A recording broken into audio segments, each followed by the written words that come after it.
며칠 전부터 인공지능 챗봇인 이루다의 아기가 지면을 덮었다. 궁금해서 앱을 깔고 접속해서 이거저거 물어볼 수도 있다. 나도 궁금은 했지만 챗봇과 대화가 익숙하지 않아서 그만뒀다. 물론 인공지능에 대한 관심은 많다. 그래서 구글 앱에다 몇 년 전부터 비슷한 질문을 주기적으로 해본다. 3년 전보다는 많이 발달한 것 같다. 엉뚱한 소리를 하는 답이 많이 줄었다. 인공지능이 이런 속도로 발달한다면 언젠가는 지금 내가 카페에서 운영하면서 모아둔 데이터를 활용해서 질문에 답을 해주는 것이 만들어질지도 모른다. 30년 전에 인터넷이 처음 발달을 할 때 누드 사진이나 성 관련물들이 넘쳐났었다. 그런 게 사회적으로 거부감을 나타내는 사람들이 많았지만 인터넷이 가장 빨리 발달하는 방법으로는 그보다 더 좋은 것이 없었다. 왜냐하면 사람들이 그것에 대해 호기심을 가졌기 때문이다. 그래서 지금의 인터넷은 어느 정도 정화가 되고 성인 인증 등을 거치면서 필터링을 해주지만 물론 다 잘한다고는 할 수는 없다. 그러나 지금 인터넷이 이렇게 발달한 혜택은 세계 모든 사람들이 공유하게 된 것에 일조를 한 것은 부인하지 못한다.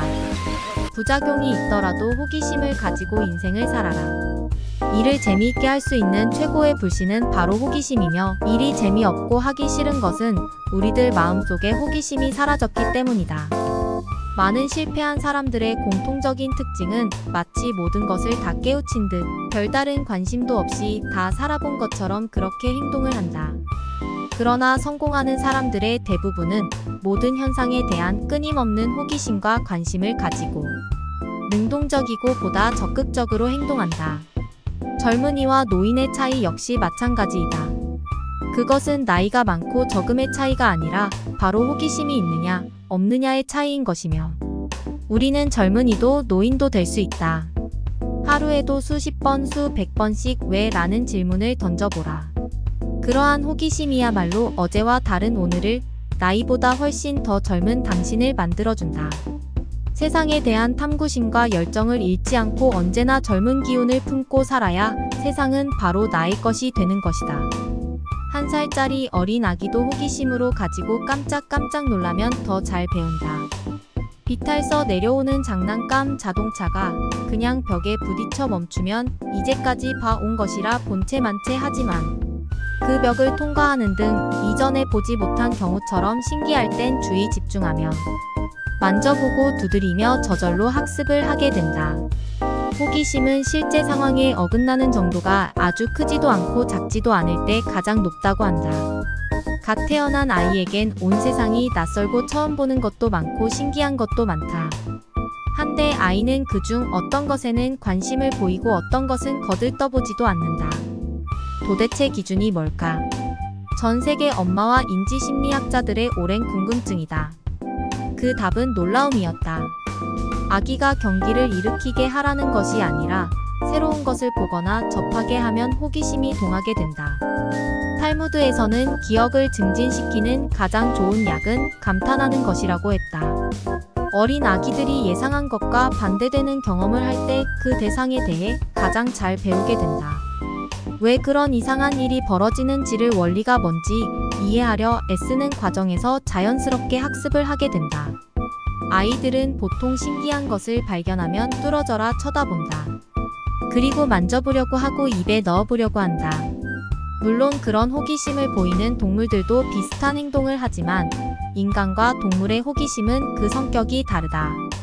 동물은 단순히 주어진 상황에서 목숨을 유지하기 위해 호기심을 가지지만 인간의 호기심은 생존과 이익의 차원을 넘어 정보와 지식을 끊임없이 획득하고자 하는 배움의 욕구와 연결이 된다. 청소년기를 잘 보내기 위해서는 항상 호기심을 가지는 태도를 유지해야 한다. 그래야 새로운 아이디어를 창출할 수 있고 자신의 미래 역시 멋지게 설계할 수 있다. 호기심을 가지면 학습이 보다 쉬워진다. 호기심이 일어나면 뇌의 쾌락중추가 자극을 받아 보다 의욕적으로 학습을 하게 된다는 것이다. 대학에 입학하기 위해 수능시험만을 목표로 공부하는 것은 힘들다. 하지만 보다 본질적인 호기심을 가지면 공부가 좀 더 수월해진다. 처음 상급 학교에 가거나 학년이 올라가면 공부를 해야 하겠다는 의지도 가지고 새로운 과목에 대한 호기심도 가진다. 그런데 수업을 하다 보면 자신에게 맞는 과목이 있고 맞지 않는 과목이 구분되기 마련이다. 좋아하지 않는다는 것은 호기심이 없어졌다는 것이다. 그럴 때는 왜 그럴까 하는 궁금증 또는 호기심을 가져보면 의외로 해결책이 나오는 경우가 많다. 또 뜻밖의 관심사와 조우의 색다른 공부를 시작하고 새로운 인생의 길이 열릴 수도 있다. 다른 사람에게 호기심을 가지면 사회활동의 범위가 확장된다. 훌륭한 사람으로 평가되는 사람들은 왜 그런 명성을 얻게 된 것인지 관심을 가지고 자신의 주변에 있는 사람들의 장점도 좀 더 호기심 있게 들여다보면서 그를 통해 배움을 얻게 된다. 뿐만 아니라 실질적으로 그들과의 커뮤니케이션을 통해 보다 좋은 인간관계를 형성할 수도 있다. 호기심이 많은 사람들은 궁금한 점을 많이 묻기도 하지만 상대의 이야기에 귀를 기울여 듣는 습관도 있다. 말하는 사람으로서의 역할 못지않게 듣는 사람으로서의 역할도 충실히 수행하면 관계가 돈독해질 뿐 아니라 그를 통해 얻게 되는 기회 역시 많아진다. 호기심을 가지면 뇌를 지속적으로 자극하기 때문에 뇌의 인지 기능이 떨어지지 않도록 보호할 수 있다. 학교에서 공부를 하고 수능시험을 치룬 시점만이 인생을 좌우하는 중요한 시기가 아니다. 인생의 모든 단계가 중요하고 소중하다. 나이가 들면 호기심이 어릴 때나 젊을 때보다는 떨어지는 경향을 보이는데 도전 정신보다는 안정적인 생활을 선택하면서 나타나는 현상이다. 그러나 젊게 살고 싶다면 그 호기심을 가져라. 지속적인 호기심과 탐구심은 당신을 젊게 만들어준다. 인간의 세 가지 욕구가 성욕, 식욕, 수면욕이다. 그것과 비해서 적지 않은 것인 인간의 호기심이다. 인생의 후반기를 건강하게 보내려면 지속적인 뇌의 자극을 통해 치매를 예방해두는 것이 좋다. 호기심은 뇌를 활발하게 활성화시켜 치매를 막는 데 도움이 된다. 그런 호기심이 항상 긍정적인 것이 아니라는 것이 문제가 될 수 있다. 청소년기의 사춘기를 거치면서 성에 대한 궁금증이 늘어나고 화장이나 흡연에 대한 호기심도 많이 늘어나게 되는데 그런 것들은 사회의 문제로 많은 사회 구성원들이 고민을 해야 한다. 핸드폰 사용이 늘어나면서 호기심에 앱을 클릭했다가 어려움을 당하는 사람들도 많다. 특히 아직 사리 분별이 어려운 청소년들이 영상통화를 하자고 꼬드기는 나쁜 놈들에게 넘어가 몸캠을 당하기도 하고 트라우마로 남게 만들어 정신적 피해를 주기도 한다. 또한 부정확한 정보나 친구들과의 대화 중에 얻은 정보로 살이 빠진다고 담배를 피우거나 약물을 복용하는 등도 다 호기심이 영향을 주는 경우이다. 성인 남녀들 사이에서도 불륜이라는 것이 사회 문제로 나타나기도 하는데 그들도 기본적으로 호기심 때문에 생기는 일들이다. 남녀 관계에 대한 호기심이나 궁금증이 없다면 단순히 성욕을 해소하기 위해서 가는 사람들의 빈도는 엄청 줄어들 것이다. 인간은 심리적으로 다 아는 내용에 대해서는 관심이 적다. 그래서 같은 또래 친구들이 모여서 행동을 해도 모든 정보를 다 공유하지는 못하기 때문에 조금씩 차이가 나게 행동을 하게 된다.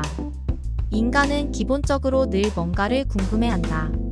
호기심은 종종 생각지 못했던 좋은 큰 결과나 나쁜 큰 결과를 낳기도 한다.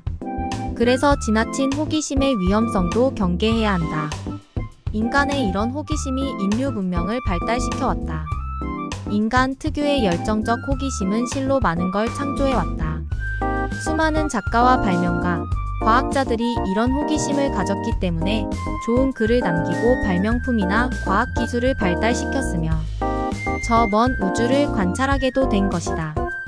호기심은 인간에게 새로운 환경과 경험에 대한 탐험 욕구를 불러일으키고 그를 해소하기 위해서 고민을 하게 한다. 인간은 생리적으로 호기심이 많아야 행복하다. 호기심은 개개인의 삶의 만족도나 행복에도 영향을 미친다. 호기심이 없다면 자신에 대한 관심도 없어지고 자신도 하나 건사하기 귀찮은데 남을 신경 쓸 겨를도 없다. 그러나 호기심이 많은 사람은 자신과 자신의 주위에 관심을 가지고 자연스럽게 여러 가지에 대해 관심을 나타내게 되는데 대체로 이렇게 사는 사람들의 행복도가 높게 나타난다. 인생을 즐겁고 행복하게 살고 싶다면 호기심을 가져라. 자신의 내면에 잠들어 있는 호기심 욕구를 흔들어 깨워서 뭐든 궁금해하고 탐색하려는 자세와 그를 해결하기 위한 노력을 기울이면 자신이 의식하던 의식하지 못하던 그 자신은 행복해질 것이다. 이 호기심이 인간의 삶을 지속시키는 가장 큰 원동력이니까. 무슨 일의 성공이라는 기준이 중요한 것은 아니지만 그 성공을 하는 데는 호기심이 가장 큰 영향을 미친다. 인간은 무언가 알고 싶어질 때 가장 많은 노력을 한다. 배고프면 잠깐 참으면 되고 졸릴 때 잠깐 참을 수 있다. 그러나 궁금하면 못 참는다. 그래서 개인들의 성공의 변수로 제일 먼저 생각하는 게 호기심이 많은 사람인가 하는 것이다. 호기심은 단순한 궁금증으로 그치는 것이 아니라 생각하는 지능, 그것을 해소하려고 노력하는 끈기, 새로운 방법을 도출해내는 창의력 등이 복합적으로 결부되어서 영향을 미친다. 주변을 살펴보면 호기심으로만 분류한다면 두 종류의 사람이 있다. 호기심으로 지식을 얻으려는 사람과 지식에 무관심한 사람이다. 누군가 너에게 질문한 것에 대해 답만 구한다면 너는 스스로 너의 질문 호기심을 잃어버린다. 컴퓨터와 인터넷은 똑똑한 사람은 더 똑똑하게 하고 멍청한 사람은 더 멍청하게 만드는 문명의 이기이다. 호기심이 발달하는 단계를 보면 갓난 아기나 어린 아기일 때는 주변 환경을 탐색하는 것이 주가 된다. 그러다 청소년기가 되면서 학습이라는 것을 하면서 사회적 성격을 띠게 되는데 새로운 정보를 취득하는 방법이 왜? 라고 물어보는 호기심에서 나오고 질문을 하면서 정보를 모으고 이해하는 습관을 가지게 된다. 이런 습관들이 쌓이면 관찰과 정보 축적 과정에서 생기는 모순이나 오류 정보에 대한 문제가 제기되고 이에 대해 생각이란 것을 하면서 호기심이 흥미과 관심으로 변형이 되는 단계이다. 호기심은 경험의 흥미, 복잡성, 만족감 등을 충족해주면서 자신을 발전시킨다. 호기심을 충족하기 위해서 스스로 질문을 해라. 질문을 하지 않는다면 답을 구할 수 없다. 호기심을 가지고 얻는 정보와 호기심이 없이 얻는 정보는 그 가치가 다르다. 나쁜 리더십은 질문 능력이 없거나 질문할 의지가 없는 데서 나온다. 질문을 하지 못하거나 안 한다는 것은 모른다는 얘기다. 무식하면 용감하다고 용감해서 좋은 리더가 되는 것이 아니다. 주위에서 보면 개인적으로는 아는 것도 많고 유능해 보이는데 실패를 많이 하는 경우를 본다. 물론 실패도 한 가지 배움이지만 같은 실패를 반복한다면 그것은 헛배운 것이다. 스스로에게 질문을 해라. 너가 아는 것은 다른 사람들이 질문을 하면 답을 하고 너가 모르는 것은 너에게 스스로 질문을 해라.